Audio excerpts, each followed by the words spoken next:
नमस्कार मित्रों, आपका हमारे चैनल जमुना इंस्पायर्ड में आपका स्वागत है। मित्रों, हमारे मन में गंदे विचार क्यों आते हैं? हम नहीं चाहते, फिर भी हमारे मन में गंदे विचार आते रहते हैं। लेकिन क्योंकि मन ही हमारा सबसे बड़ा दोस्त और सबसे बड़ा शत्रु है। जब हम अपने मन के हिसाब से चलते हैं तो मन हमें भटका देता है, और जब हम मन को संतुलित कर लेते हैं तो हम अपनी ज़िंदगी से सब कुछ पा लेते हैं। अपने मन के आने वाले गंदे विचारों को रोकने की कोशिश करते हैं, पर जितना हम रोकते हैं उतना ही यह विचार हमारे अंदर प्रवेश कर जाते हैं। आप जिस चीज़ के बारे में जितना भागोगे वह चीज़ आपके पास उतनी ही आएगी। इसलिए उस चीज़ से भागिए मत, बल्कि उस चीज़ का संतुलन बना के रखो। एक बार एक युवक गौतम बुद्ध के पास जाता है और वह बोलता है, हे बुद्ध, मेरे मन में इतने गंदे विचार क्यों आते हैं? मैं नहीं चाहता, फिर भी मेरे मन में गंदे विचार आते हैं। मन में हमेशा काम वासना के विचार रहते हैं और मैं इनके बारे में सोच सोचकर बहुत परेशान हो चुका हूँ। मेरी ऊर्जा और समय इन सब को सोचने में ही निकल जाती है, और यह सब विचारों की वजह से मैं शांत नहीं रह पाता। मैं हमेशा स्त्रियों को देखकर मोहित हो जाता हूँ। मैं अपने आप को रोक नहीं पाता।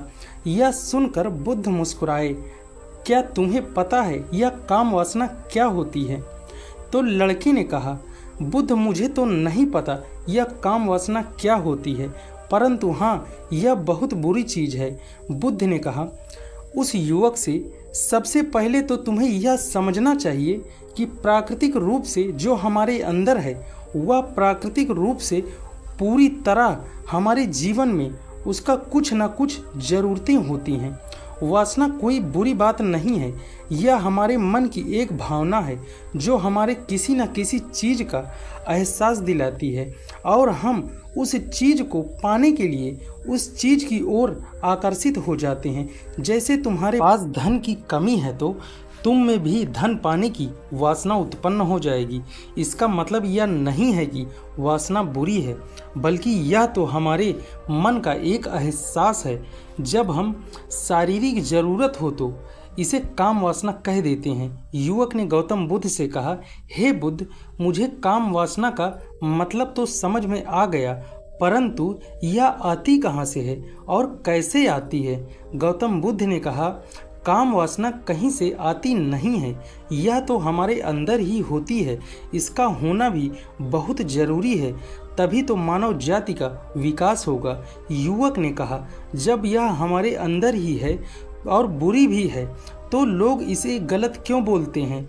बुद्ध ने कहा, यही समस्या है, लोगों ने काम वासना को गलत तरीके से समझ लिया है। इसे छिपाने और दबाने की कोशिश करते हैं। काम वासना गलत नहीं है, बल्कि काम वासना का प्रयोग करना गलत है। लोग जिसे पसंद करते हैं उसी के लिए जीने लग जाते हैं और उसके बारे में हमेशा सोचने लग जाते हैं, पर यह सब गलत है। बुद्ध युवक से कहते हैं, क्या तुम जानते हो कि जानवरों में भी काम वासना होती है? युवक ने उत्तर दिया, हाँ बुद्ध, मैं जानता हूँ, जानवरों में भी काम वासना होती है, तभी तो वह अपनी पीढ़ी को आगे बढ़ाते हैं। बुद्ध ने कहा, फिर हम जानवरों की काम वासना को क्यों गलत नहीं कहते?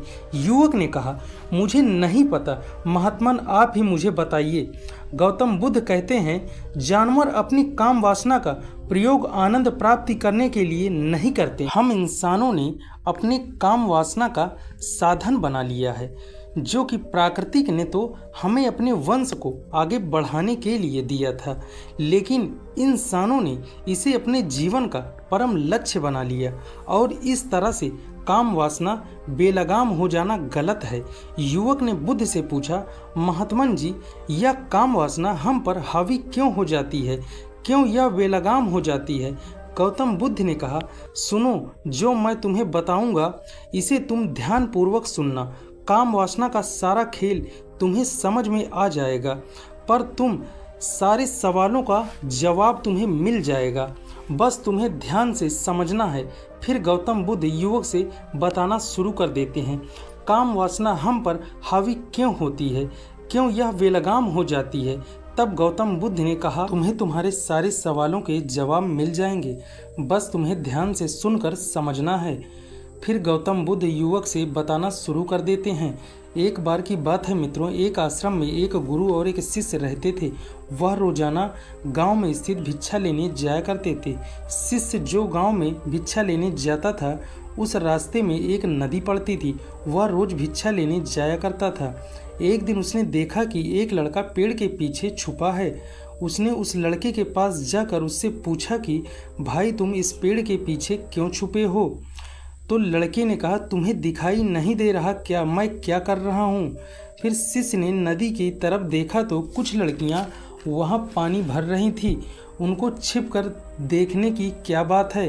तो वह लड़का शिष्य की तरफ देखकर बोलता है, अरे पागल, तुम्हें दिखाई नहीं देता क्या मैं क्या कर रहा हूँ? वह परियां कैसे नदी से पानी भर रही हैं। जरा उनकी अदाओं को देखो और उनके कोमल शरीर को देखो और उनकी पतली कमर को देखो। वह जब मटके को उठाते समय कैसे बल खाती हैं और उनके बाल जब उनकी कमर पर लहराते हैं तो वह कितनी सुंदर और निखर जाती हैं, मानो सुंदरता बिखरी पड़ी है। शिष्य फिर नदी की तरफ देखता है और इस बार देखता ही चला गया। अभी तक तो उसे कुछ भी नजर नहीं आ रहा था और वह बिल्कुल निर्भय था। उसे किसी बात का डर नहीं था, लेकिन अब वह अपने आप को छुपने लगा, लड़कियों को देखने लगा जैसे अपने आप कोई अपराध किया हो।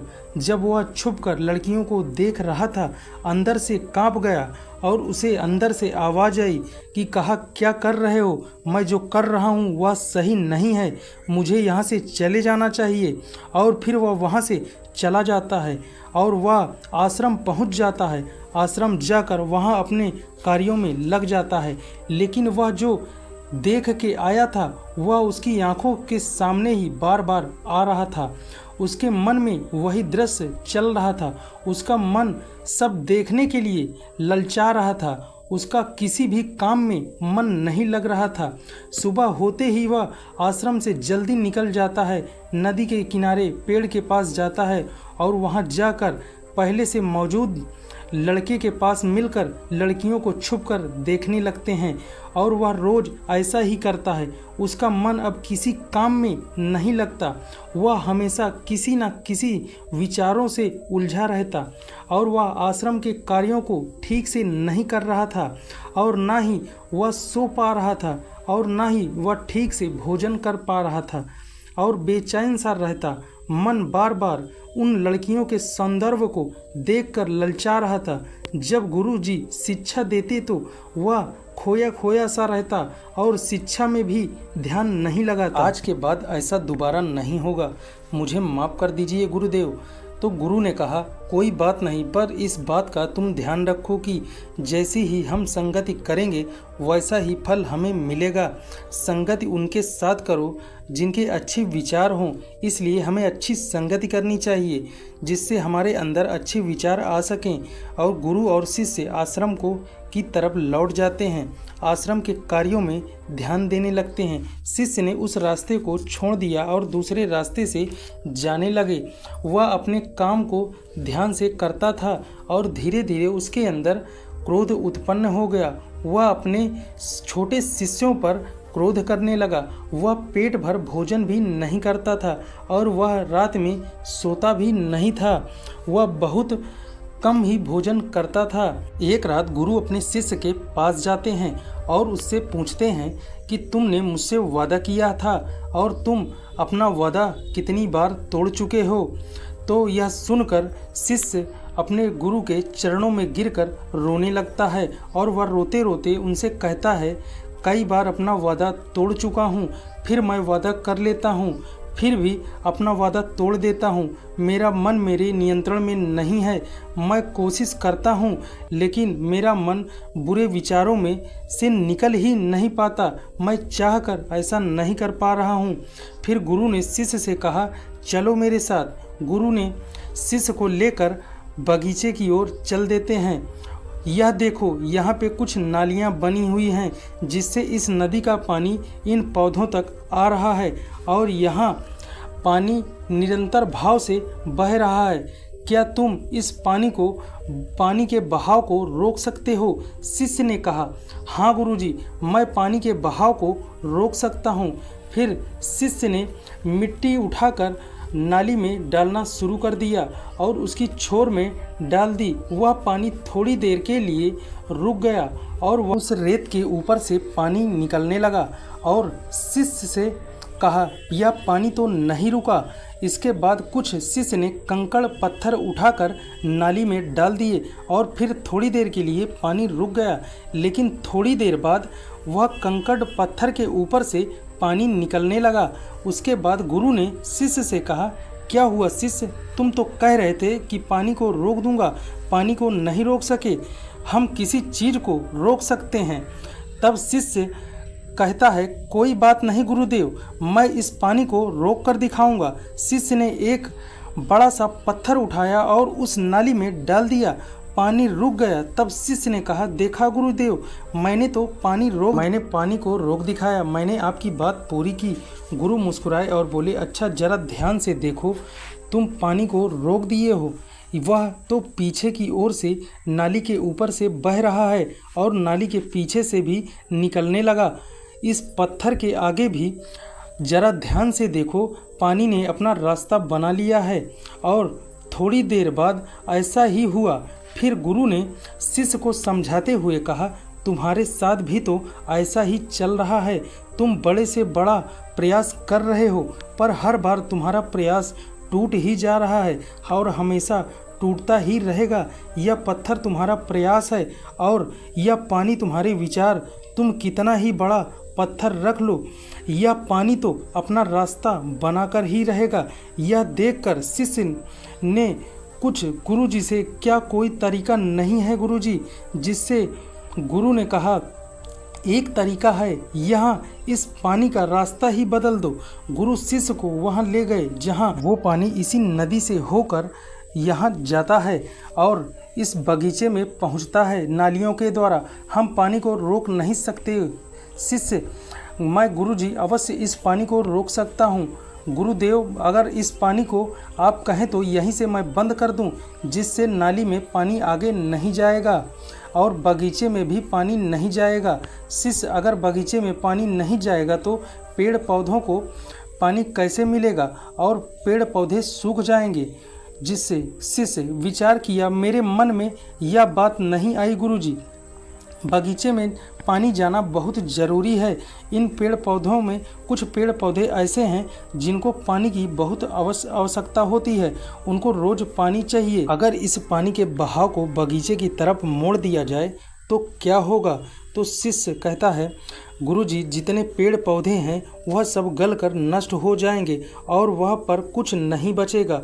गुरुजी मुस्कुराए और बोले, तुम इस बात को समझो, हमें किसी चीज़ को रोकना नहीं है, हमेशा संतुलन बनाए रखना है। कम पानी से भी पौधे नष्ट हो जाते हैं और ज़्यादा पानी से भी पौधे नष्ट हो जाते हैं। गुरु ने शिष्य से कहा, अगर मैं तुम्हें कुछ कहूँ कि जैसे तुम आम के बारे में मत सोचना, तो तुम सबसे पहले आम के ही बारे में सोचोगे और तुम्हारे मन में सबसे पहला चित्र आम का ही आएगा। शिष्य ने बोला, जी गुरुदेव, मन में मेरे सबसे पहले चित्र आम का ही आया है। जब वह हम गंदे विचार का ज़बरदस्ती रोकने का प्रयास करते हैं तो वह और भी मजबूती से हमारे अंदर प्रवेश करते हैं, इसलिए हमें कभी उसे दबाने की कोशिश नहीं करनी चाहिए। फिर गुरु ने शिष्य से कहा, हमारे गंदे विचार बुरे लोगों की संगति करने से भी आते हैं। कभी कभी कामुकता हमारे अंदर नहीं होती, लेकिन कुछ असली लोगों के साथ रहने से यह कामुकता हमारे जीवन में बहुत तेज हो जाती। संगति की वजह से यह हमारे अंदर हावी हो जाते हैं। फिर शिष्य ने कहा, गुरुदेव, आप सही कह रहे थे, मैं अपने मार्ग से भटक गया था।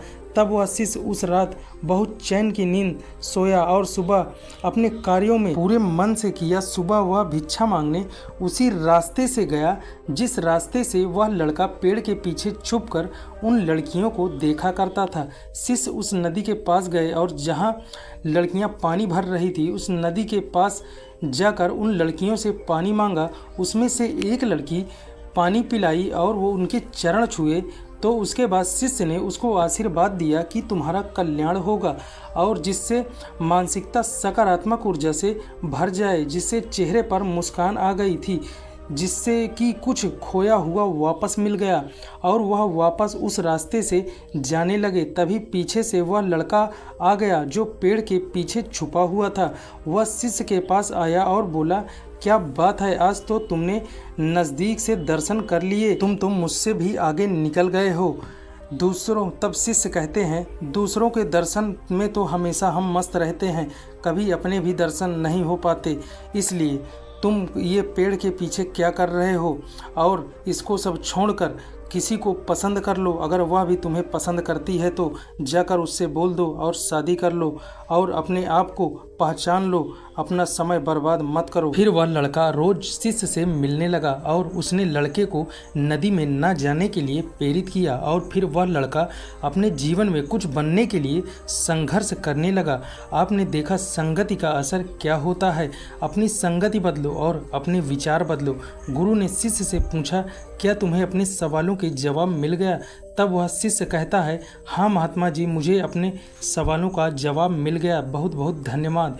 जब हमारे मन में गंदे विचार आए तो तुम अपने आप को दोषी मत मानो। यह शरीर है, यह सब इसमें हजारों वर्षों से सीखा है। तुम्हारे सोच लेने से और ना ही तुम्हारे शपथ लेने से यह टूटने वाला नहीं है, लेकिन तुम्हारे पास वह ऊर्जा है जिसे तुम संतुलन उपयोग करना सीख सकते हो। तुम एक जीवित ऊर्जा हो जो हर कार्य करने के लिए वह स्वतंत्र है। तुम अपने आप को पहचानो। दोस्तों, अगर यह वीडियो पसंद आई हो तो एक लाइक और सब्सक्राइब जरूर करें।